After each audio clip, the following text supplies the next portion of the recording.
What's up, guys? My name is Devin, and I'm the host of Let's Play Survivor. We're coming off the heels of episode 9, where Christian went home at the hands of Jimmy Fallon. Yeah, I know, it sounds ridiculous. In this video, we will preview and make our predictions on what Mr. Beast has in store for us and who will be going home in episode 10. I have 6 bullet point items from the preview for episode 10. The first one is Devin swears to blow up the tribe. Stephanie is trying to vote Rizzo. Rizzo is trying to vote Rick. Ozzy tells Joe and Jonathan to vote Aubrey. Mr. Beast has a super beware advantage, and the Survivor auction is back. Before we get into our predictions, I'm going to touch on Christian going home in episode 9. I did not love the Jimmy Fallon disadvantage the Christian had put upon him. He had lost a timed challenge where he was supposed to complete a puzzle. Due to losing the challenge, Christian had to vote for himself, which guaranteed 1 vote in the urn had his name on it. I feel like no matter what the outcome of the journey was, Christian had a very high likelihood of going home in this episode. Jonathan had guns a-blazing for him. After what happened in the fallout between Coach and Chrissy, Jonathan had his sights set on Christian, and Christian was essentially a dead man walking. The Jimmy Fallon disadvantage was essentially just a nail in his coffin. And so, coming off the heels of that, I fear for Devin's and Emily's life in the game. Just as I did last week, I'm going to go over a few of the alliances that remain in the game. We have the Zoomers, Joe, Stephanie, and Jonathan. We have the Wizard of Oz with Sari, Rizzo, and Ozzy.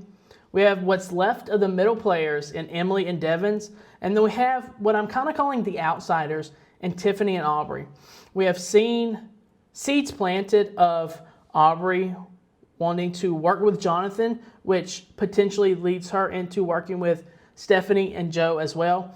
And then on the flip side of that, we've seen seeds planted where Tiffany is wanting to work with Sari, which in turn would have her with Ozzy and Rizzo. So those are the alliances as they are clearly standing right now. This episode feels like it might have the potential to be all over the place due to the Mr. Beast of it all. Generally speaking, this feels like it should be a cut and dry elimination between Rick Devins or Emily. You have 10 players left. Split the votes 5-3-2. Put it on one of them. Send them home. I'm not exactly sure how that will play out. Like I said, due to the Mr. Beast beware advantage. It's really hard to truly gauge what could happen in episode 10 just due to the auction, and we have no idea what Jeff Probst and Mr. Beast are going to throw at us. It feels kind of silly even speaking Mr. Beast and Survivor in the same conversation, but alas, this is where we have ended up. I've seen a lot of theories online as to what the Mr. Beast beware advantage could possibly be. I have seen theories of it could possibly be Mr. Beast upping the prize money from $1 million to $2 million. We saw in Winners at War that the prize pool was doubled for that legacy season. So I could see a possibility of them doing that again.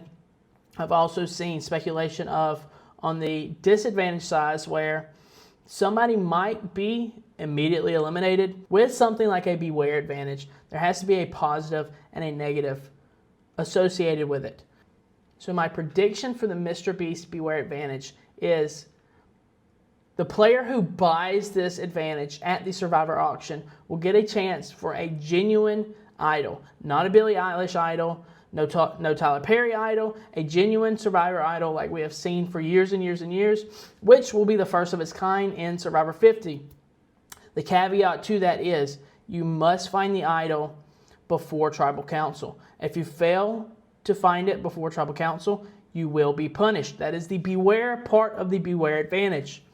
My theory in the beware part of the beware advantage is something a little different than I've seen online.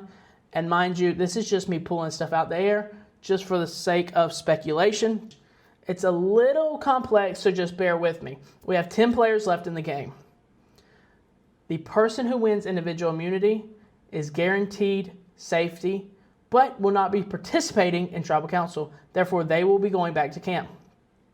The person who buys the Beware Advantage, and in the event that they fail to find the immunity idol before Tribal, is guaranteed to attend that tribal council and has a possibility of going home. That leaves 8 players left. Of these 8 players, they will pull a rock out of a sack. These rocks are divided into 2 colors. One is white, one is black. Mr. Beast comes in, he flips a coin. Whichever side it lands on ends up becoming safe, but they will earn safety without power, meaning whoever the coin lands on will go back to camp and have no say in who goes home at tribal council. This leaves the beware advantage loser and 4 other players to attend tribal council, cutting the numbers down from 10 to 5 and increasing the players' odds of going home. Also, I very much want to reiterate, this is just a crazy speculation. It's not even a speculation. It's just something that I've pulled out of Fantasyland that I think would be a unique and never before seen twist into the game of Survivor. So, do I really think this is going to happen? No, but for the sake of this video, I wanted to come up with something that was a little bit fun. And so, with that being said, my predictions for the episode. I don't know who I think is going to win immunity just because I have not seen the preview of what the challenge might be. But I do think Rick Devens will be the person who bids and earns the Mr. Beast Beware advantage. Unfortunately for Rick Devens, I don't see him finding the immunity idol prior to tribal council, which ultimately leads to the chaos of the coin flip in the hands of Mr. Beast. Ultimately, with the 5 players dwindled down at tribal council, I see Rick Devens being the one to have his torch snuffed and to become the 5th member of our jury. Now, let's go back out of fantasy world and get back to just a regular tribal council. So actually, this is a kind of 2-part prediction. That was just a crazy Fantasyland prediction in the event that something chaotic happens at tribal council. But based on the remaining 10 players, I see the collection of Sari, Rizzo, and Ozzy being the swing vote amongst the 10 players left in the game.